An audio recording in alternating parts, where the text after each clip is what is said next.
More than 2,000 dead in a devastating earthquake in Morocco as a desperate search for survivors continues. Clive Palmer launches a court bid to force the AEC to count across as a no vote with just 5 weeks to go until the voice referendum. Qantas remains in the spotlight with the federal government accused of protecting the airline instead of putting Aussie consumers first. And in sport, week 2 of the AFL finals locked in as Brisbane book a home preliminary final after a win over Port Adelaide.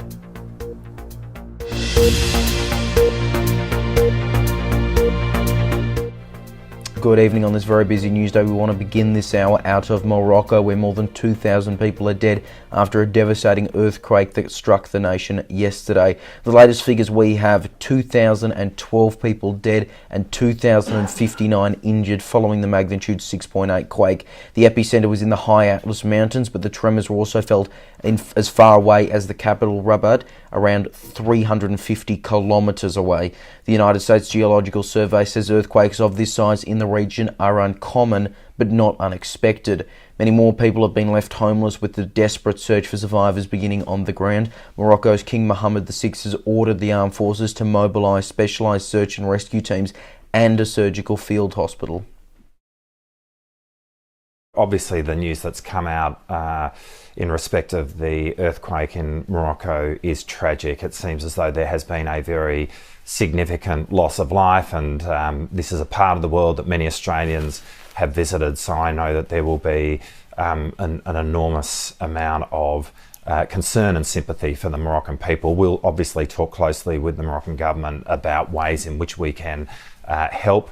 And we do have an embassy in Rabat, and there are investigations now about whether or not Australians have been caught up in the earthquake. My latest advice is that it doesn't appear that any have, but obviously that will be a situation which will be closely monitored as well.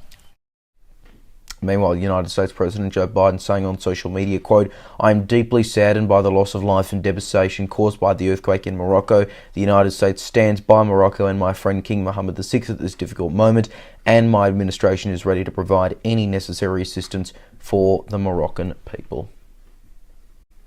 Back home, former WA Liberal Premier Colin Barnett has revealed he will vote yes in the Voice to Parliament referendum. Speaking to the ABC, he said, quote, "I think the question is flawed, but I will vote yes because I don't want to stand in the way of the aspirations of Aboriginal Australians." The only current Liberal leader in favour of the Voice to Parliament is Tasmanian Premier Jeremy Rockliff, after WA Liberal leader Libby Messam flipped her stance, and Victorian Liberal leader John Pesutto also recently confirmed he would vote no. Other Liberals supporting the Voice include federal MPs Bridget Archer, Julian Leeser and Andrew Bragg, as well as former leader John Hewson and former PM Malcolm Turnbull. It comes after Liberals for Yes campaigner and former ACT Chief Minister Kate Carnell told the Saturday paper that Liberal politicians who support the Voice are facing pressure to stay quiet or lose their pre-selection. United Australia Party founder Clive Palmer, along with the party's lone Senator Ralph Babbitt, have launched a court bid to force the Australian Electoral Commission to count across as a no vote. It comes just 5 weeks out from the referendum date. Reporter Lincoln Holmes has more from Melbourne. The United Australia Party has launched a court bid for a cross to be recognised as a no vote just 5 weeks out from the Voice referendum. The party's only Senator Ralph Babbitt, along with founder Clive Palmer, are seeking a declaration that any ballot papers containing a cross written alone in the space provided, by treating such ballot papers as clearly demonstrating the voter's intention that he or she does not approve the proposed law. In other words, the cross will count as a formal vote if this is successful. The Nine newspapers reports the challenge will be heard on Wednesday, September 20. This whole debate about ticks and crosses kicked off several weeks ago. The official advice is to clearly write yes or no, but the Australian Electoral Commission says a tick would likely be counted because the voters' intentions would be clear. It's important to mention this has been in place for decades, and the AEC cannot ignore the law. Meanwhile, leading Yes campaigner Noel Pearson has hit out at Peter Dutton's promise to hold a second referendum on recognition if the Voice fails. It's ridiculous, because but But it's ridiculous in their own terms because they themselves killed it on Thursday. So you had the leader of the opposition saying, let's have a second referendum, and then his own Indigenous Affairs spokesman kills it on Thursday night. And not only that, his coalition partner is absolutely not going to entertain another referendum. The fact is, we will never get a referendum for constitutional recognition out of these people. They are here for constant debate, constant argument, interminable conflict and debate. They want this issue to go on for another 5 years. The most recent poll from Redbridge has shown the worst result for the Yes campaign so far. When voters have a binary choice, 61% say they're voting no, only 39% voting yes. Victorian Premier Dan Andrews says there were no feasible safety measures that could have prevented the fatal incident in Melbourne's CBD on Friday night. One person was killed and 5 others injured after police say a white Toyota struck 3 pedestrians near a tram stop on Burke Street before T-boning another car and killing the 76-year-old driver. The 26-year-old driver from Melton West is under police guard in hospital and has been deemed unfit for interview. There was a process expert advice, security advice, engineering advice was sought, and in partnership with the City of Melbourne, more than $50 million was invested to essentially protect as best you can those pedestrian areas. That's principally footpaths and areas where there are no cars. If you're going to run a tram network, then obviously it gets incredibly difficult, or indeed if you're going to have roads that intersect each other, then you will always have pedestrian traffic. Judgment of experts in this field that there's nothing more that can be done to avoid, for instance, an incident like this. An enormous amount of work was done following 2017, as was absolutely appropriate. Back in 2019, additional bollards were installed in Burke Street Mall in case of another vehicle attack following the 2017 rampage that killed 6 people. Qantas remains in the spotlight, now reportedly devaluing its frequent flyer program. It's all set to be looked at in a Senate inquiry, also investigating the federal government's decision to block extra Qatar Airways flights into the country. The government's been accused of protecting Qantas and not putting Aussie consumers first. National Affairs editor Austin Pollock has the very latest. Well, it's continuing to be a turbulent time at Qantas as the new CEO, Vanessa Hudson, takes the reins. It's been a month of drama for the national carrier. On August 24, Qantas announced a record $2.5 billion profit. Just days later, in a Senate grilling with Alan Joyce, it was found that Qantas was holding on to more than $500 million in flight credits. Then the ACCC alleged that Qantas Group was selling flights to customers that were already cancelled mid-last year. The matter could cost the airline more than hundreds of millions of dollars. Since then, Alan Joyce has changed his retirement departure time, bringing it forward by 2 months. Now, there is another controversy for the Flying Kangaroo with their loyalty program, Qantas Frequent Flyer. The program is accused of taking the airline's most loyal customers for a ride. The points-based program, its value now in a nosedive. The same number of points that once would have flown you first class to London return will now only get you a one-way economy fare to Beirut. Opposition Transport spokesperson Bridget McKenzie has said the Flying Kangaroo's rewards points program had devalued dramatically since it began and needed to be examined. 1 in 11 of our seats sold are frequent flyer redemption. Respecting and valuing those frequent flyers would be a step in the right direction. The ACCC has also said Qantas Group was the nation's most complained about company. Frequent flyers are making up 2,600 of those complaints it received about the airline over the past 12 months. The program is now set to be scrutinised in the Senate inquiry, also looking into the blocking of Qatar Airways flights into Australia that would have drove airfares down. Now, the federal government has been accused of running a protection ring for Qantas, with the blocking of Qatar Airways flights in and out of Australia, protecting Qantas from more competition. I have not based that decision on any one company's commercial interest, but on the national interest. The opposition also has the backing of the ACCC, saying that allowing Qatar's expansion would have reduced prices, which they say they would have welcomed. The inquiry will look at the federal government's actions relating to any proposals in the last 12 months for additional services to Australia's major airports. meaning they will potentially be setting its sights well beyond the Qatar Airways decision. Transport Minister Catherine King has said an incident at Doha Airport in 2020 where Australian women were invasively searched after being removed from a Qatar flight after a newborn baby was found abandoned has shaped her decision. The application was rejected on July 10, but mystery still remains about when the Prime Minister was notified. King saying that Albanese was notified before the decision was made public. All of this adding to the opposition's claim that government is putting Qantas first, not the national interest. Is the Minister saying seriously that it's in the national interest not to have cheaper airline flights? She doesn't really want to say when and how she made the decision. We have a Minister who is not being honest with the Australian public. It doesn't add up, Mr Speaker, and the Australian public can smell a rat here. We understand that normal cabinet processes where you let ministers do their job is an idea which is confusing to the Liberal Party. But in our government, we let ministers do their job. Now the inquiry will report back to the Senate on October 9. London police have located and arrested a terror suspect who escaped from prison earlier this week. Daniel Khalif was in prison awaiting trial on terror charges over allegedly planting fake bombs at a military base. He was caught by a counter-terrorism officer in West London after a 3-day manhunt, being held on suspicion of being unlawfully at large and being an escaped prisoner. UK PM Rishi Sunak says he's very pleased with the news and he gives his thanks to the officers for their, quote, fantastic work over the past couple of days, but also the public who came forward with an enormous amount of leads to help the police in their inquiries. Alright, let's go back to the Voice to Parliament now, and Yes campaigners in Western Australia are continuing their efforts in a state which has one of the highest no votes according to polling. Campaigners are also targeting the multicultural community. WAMN News' Ivan Lung has more. One of the major Yes 2023 campaign teams based in Western Australia has revealed exclusively to WAMN News what will help their team win over voters in the referendum. Multicultural advocate and lead Yes campaigner Suresh Rajan has drawn on his team's diverse backgrounds to work with cowed voters.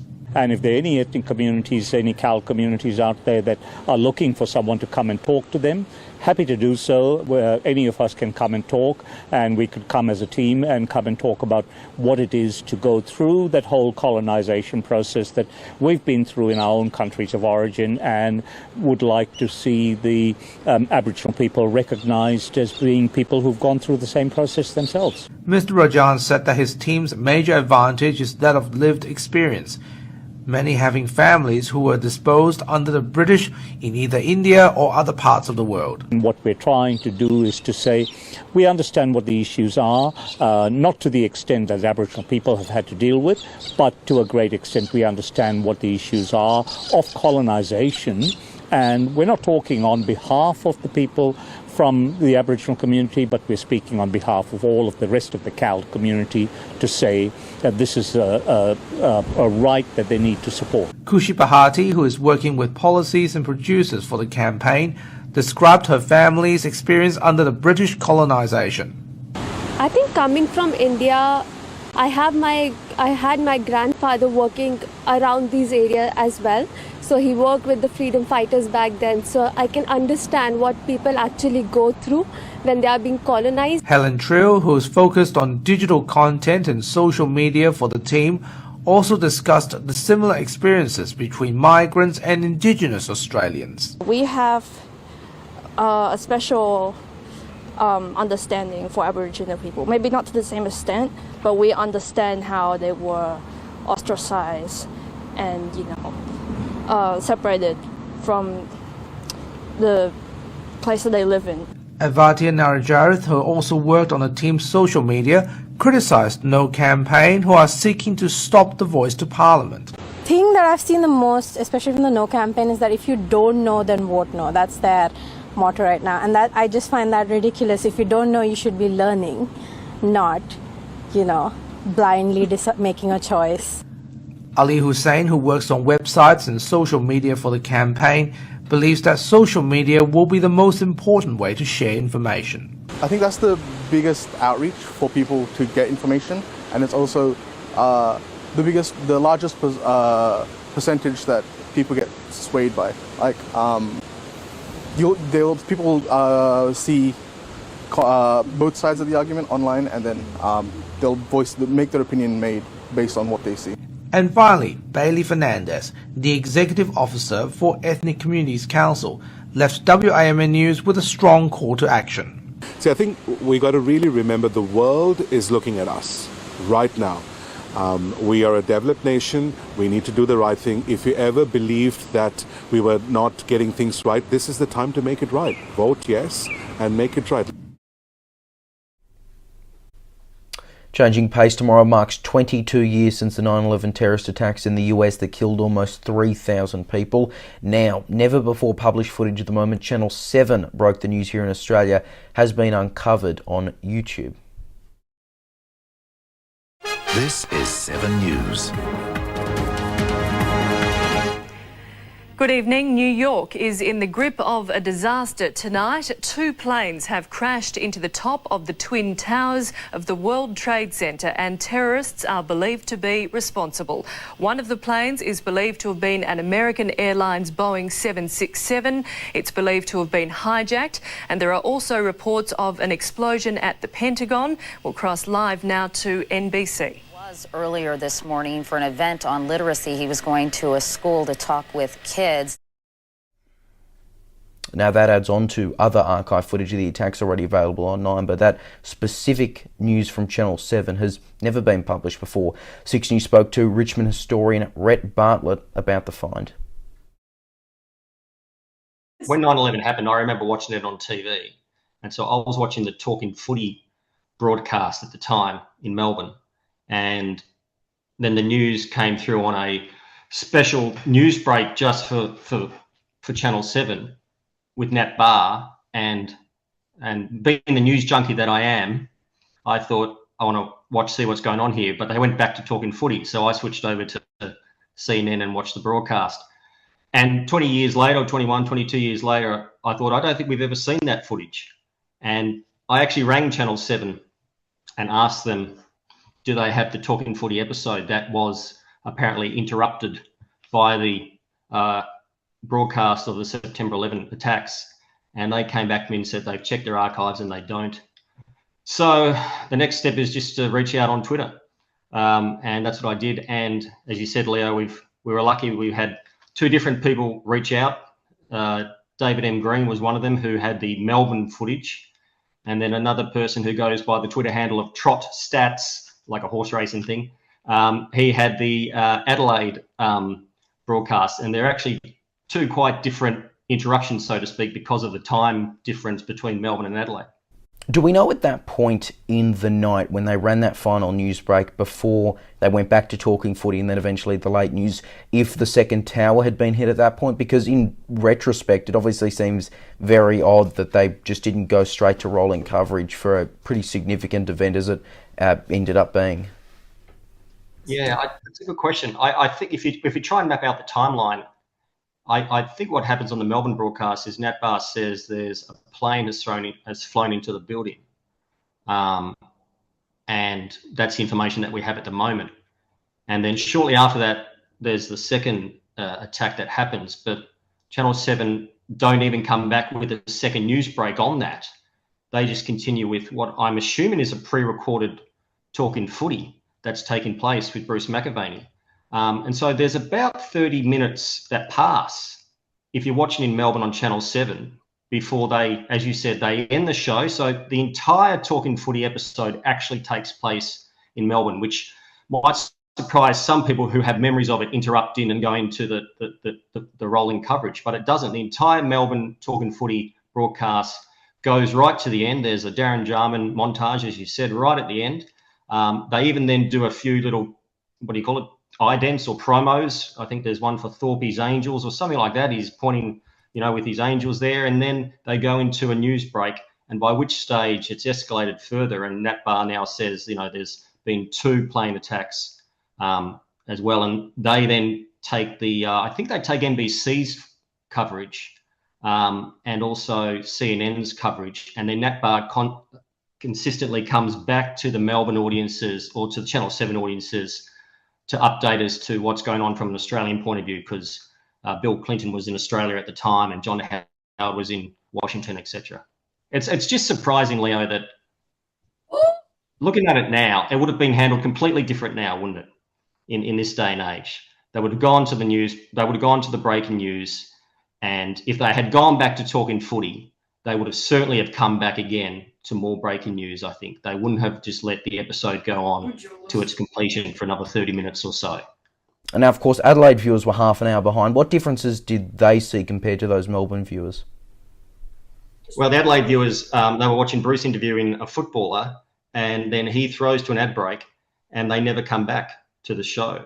They go to the actual Channel 7 broadcast, the news broadcast with Nat Barr. So that gives you an idea of sort of that 30-minute time frame that we're talking about between the Melbourne broadcast, where they kept going, and the Adelaide, where they then just go straight into Nat Barr's broadcast. So many Adelaide viewers contacted me and said, we never saw the end of the interview. We never saw the last half an hour of talking footy. We never saw the Darren Jarman montage or whatever it was that ended the broadcast. So two completely different ways that took place based entirely on the fact that there was a time zone difference. I know you said that this wasn't something Channel 7 had in their archives. In your experience doing a lot of archive work, is that something that's common for TV networks to have or not to have? I think your viewers would be quite surprised to what doesn't exist in the network's archives. So I'll often go to them and say, do you have Richmond versus Carlton, the game at the Commonwealth Games, the match at the Commonwealth Games in 1982, where we did it as an exhibition game. And I did that to ABC, and they said, no, we don't have that game at all. So we had to source that elsewhere, and we did via Queensland. There was a person who had a tape of it. Not until until late 90s was when I find that networks really began keeping football-related stuff. Before then, taped over, if it was on reel, we broadcast it once and then we incinerate it.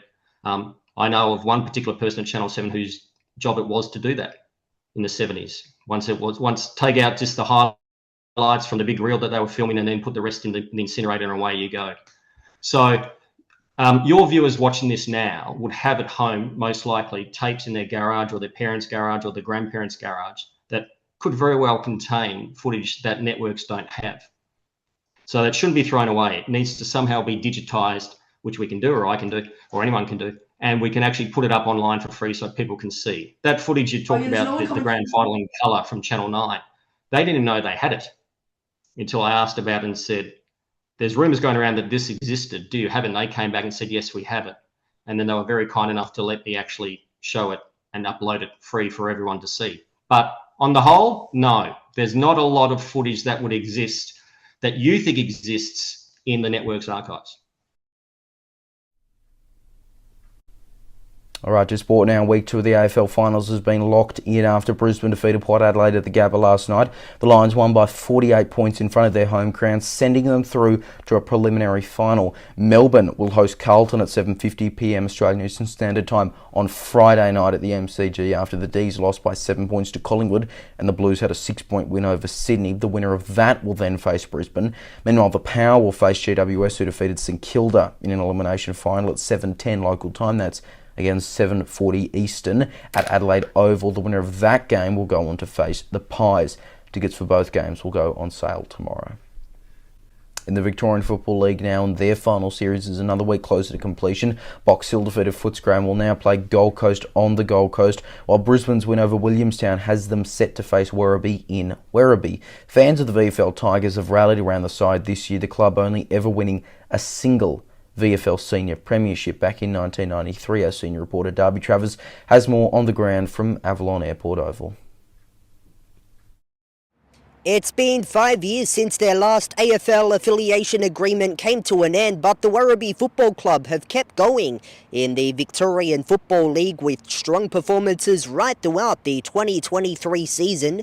The agreement with North Melbourne ended in 2018, meaning the proud local club became a standalone for the first time since the late 90s, having previously had an agreement with the Western Bulldogs in the 2000s.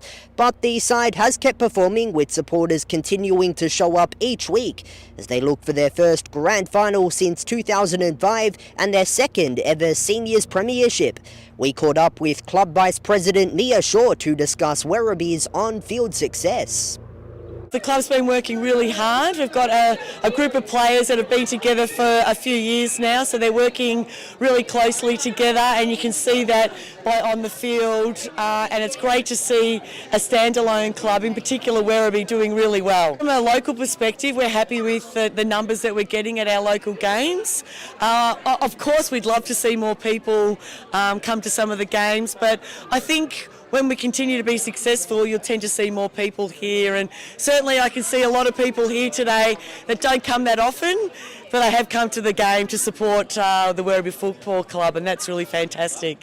We're a great club, we're governed really well off the field, and we've got a really great team on the field, so we know it's got a bright future. Right now, here's Ivan Melly with a look at what's making news right now in Perth on WAMN News. Thank you, Leo. Tonight on WAMN News, railway advocate raises new questions over the Tier 3 rail line as road tragedies and new economic costs hit Western Australians. An exclusive interview coming up. The Voice campaign reaches an important stage as time runs out for the yes and no camps before an early pre-poll. A Perth real estate agent reprimanded by Consumer Protection over racist emails sent to an Indian family. Tougher gun laws to be introduced to WA soon following the Wheatbelt shooting incident.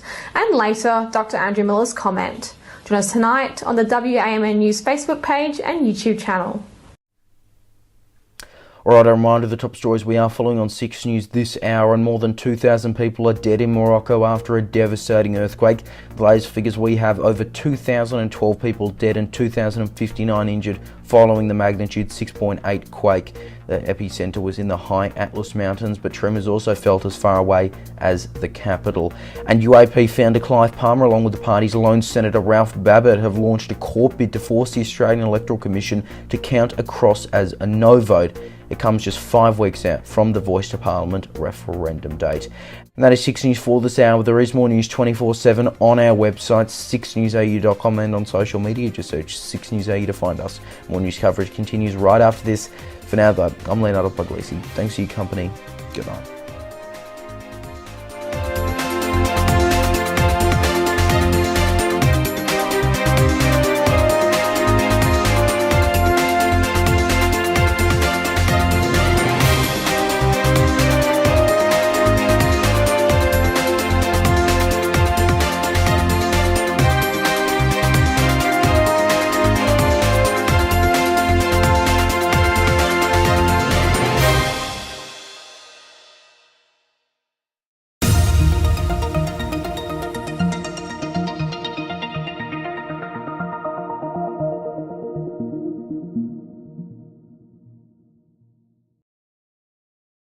Streaming now. Max Chandler Mather, Uncensored. They can't ignore the 1/3 of this country who rents. The First-term Greens MP talks housing, his experiences in Parliament and the issues facing his own electorate. Greens political party. They revert to those personal attacks. They revert to trying to undermine people's credibility. Uncensored. Watch now on the 6 News YouTube channel and our website, 6NewsAU.com.